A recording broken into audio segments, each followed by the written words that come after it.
What's up, people? This is T Hoodie in Japan, back here to give you another video. As you can see, it's well, as you could probably tell, seem to have a little bit more layers than usual.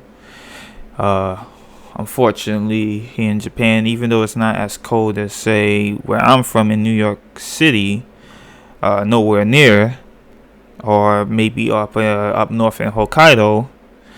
Unfortunately, a lot of the buildings and houses here don't have a lot of insulation, so you're still feeling most of the cold that you do outside while wearing less clothes. So yeah, it could be pretty uncomfortable during the winter, but that's something we could discuss further for another day. I'm not going to make this a long video. This is probably going to be a topic that is going to segue into other topics that I want to get more deep into. Today we're going to talk about something that a lot of people have already talked about. Well, a lot of the more real people have already talked about, and it's gonna be about is Japan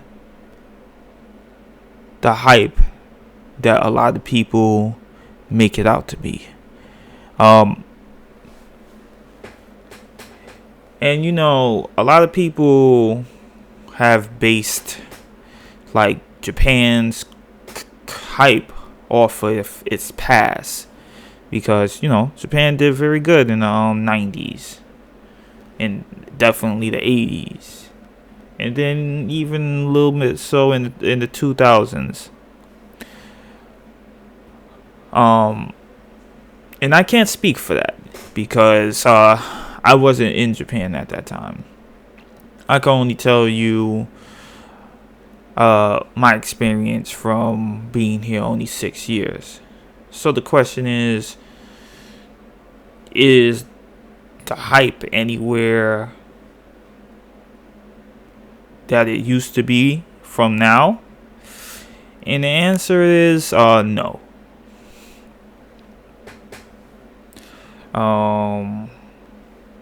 There's gonna be a lot of things when you're not in Japan, when you're in your home country, based off media, whether it be anime or movies talking about samurai, or a lot of the things you hear from other people talking about is technology and how friendly Japan is and how safe Japan is. And a lot of people will even say Japan is the perfect country. The perfect country. At least Japan, because Japan is safer than America. America, you gotta worry about guns, and you gotta worry about getting shot, and so on and so forth, and blah blah blah blah blah. Okay, sure, I get it. But I will say this.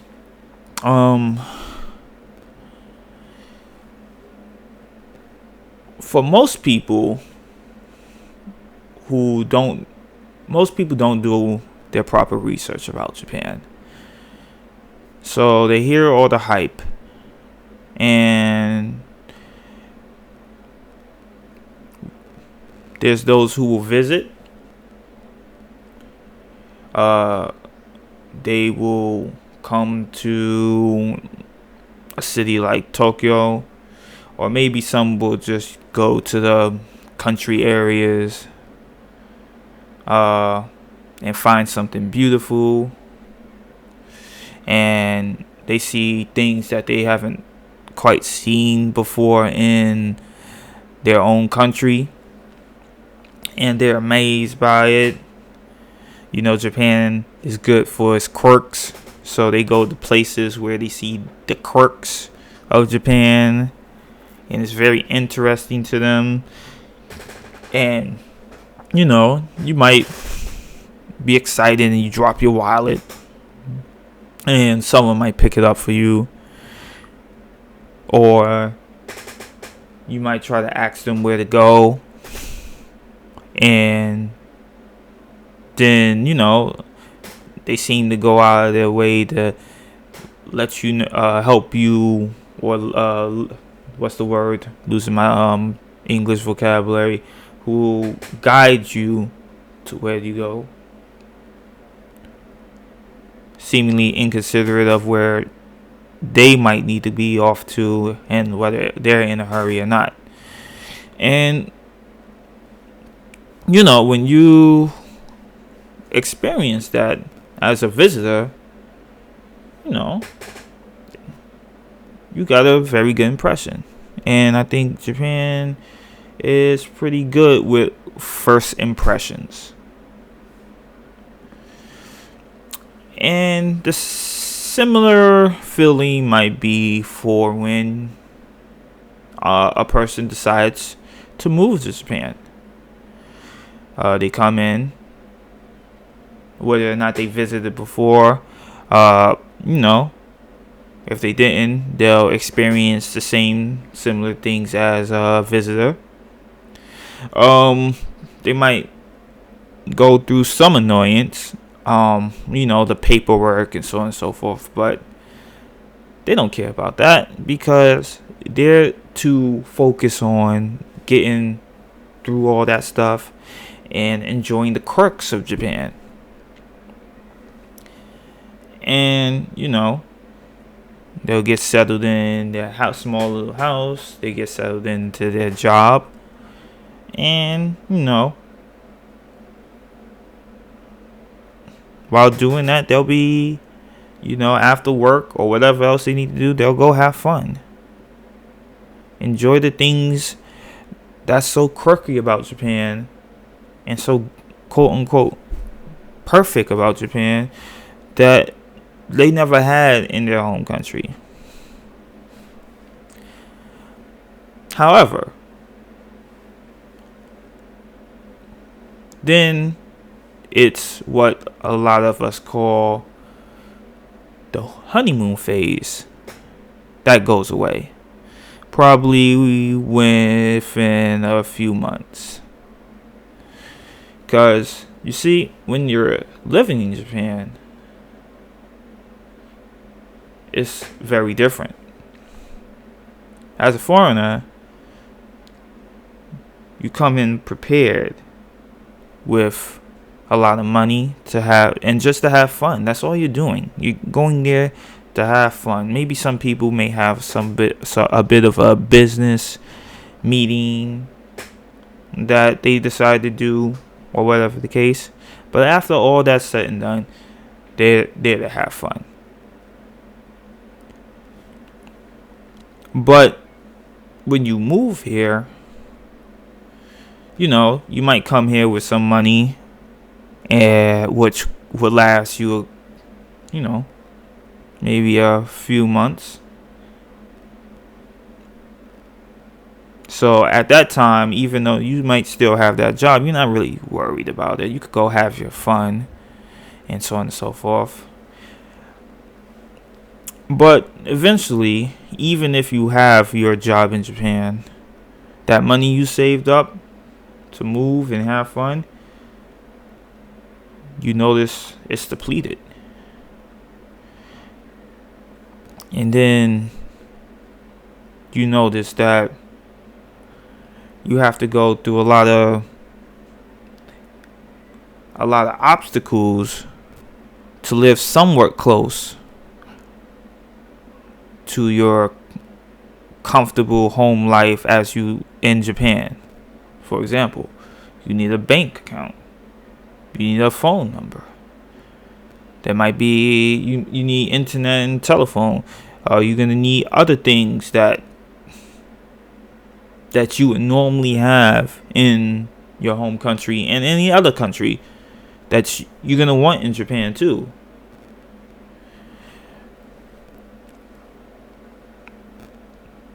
But you might notice that it might not be as easy. It might not be as easy at all. We talked about the quirks in Japan. Well, when it comes to living a daily life in Japan, you're gonna have to deal with those quirks too, whether they be good or bad.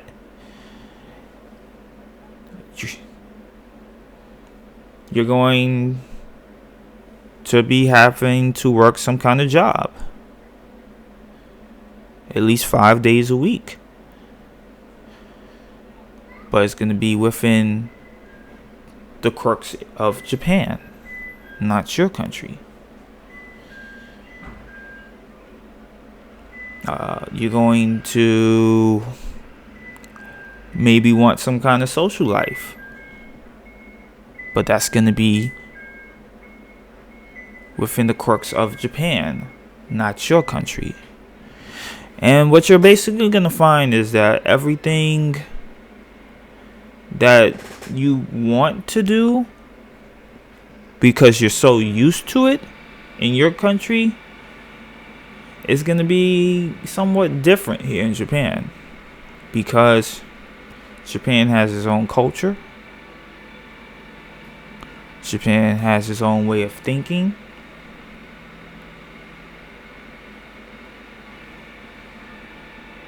Japan has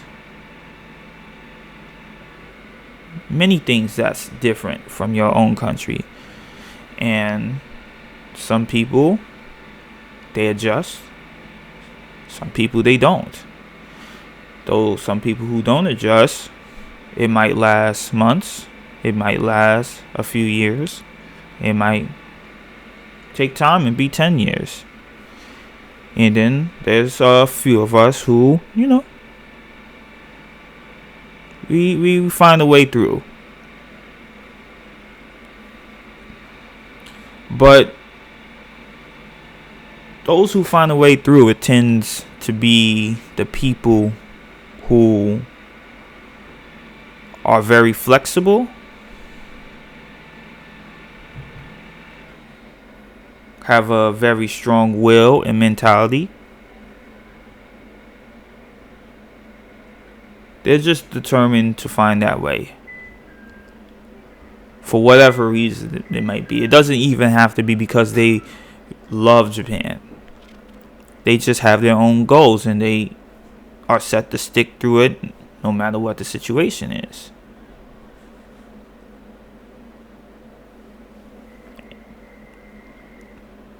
Or there might be some who've invested too many years in Japan and they don't know how to get back home because they invested too much time. They don't really have a career to go back to. They don't have a major from going to school, or at least a good enough major that could give you a very good job if you go back home. And honestly, you don't want to be in that situation. So again, I'm going to end it right there. So the conclusion of it all is that do your research before you come to Japan. See if this is something a place that you really want to live in. Because honestly, me personally, I came in understanding that Japan was going to be very different. I came in understanding I'm going to be trading my country's nonsense for another country's nonsense. And, they're different sets of nonsenses. Understand what I'm saying? But even upon knowing that, I realized that there's a big difference between understanding knowing and understanding these differences and these cons of Japan that you might have to deal with, and experiencing these cons of Japan.